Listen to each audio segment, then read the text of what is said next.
10 টাকার একটা চিপসের জন্য বাবা শিখাইছে, মা শিখাইছে, আঙ্কেলকে ধন্যবাদ দিতে হয়।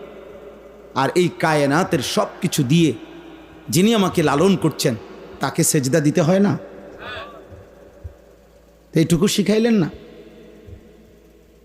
কি ভদ্রতা শিখাইলেন, কি আদব শিখাইলেন বলে?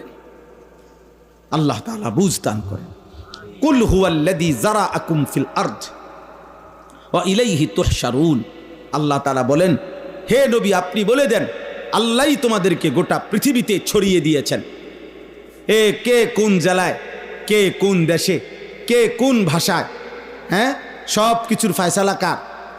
আমরা কেন কুমিল্লায়, তারা কেন রংপুর, আমরা কেন বাংলাদেশে, তারা কেন সৌদি আরবে, কার ফয়সালা? আল্লাহ। সব মানুষকে জমিনের বিভিন্ন অঞ্চলে আল্লাহই ছড়িয়ে দিয়েছেন। তবে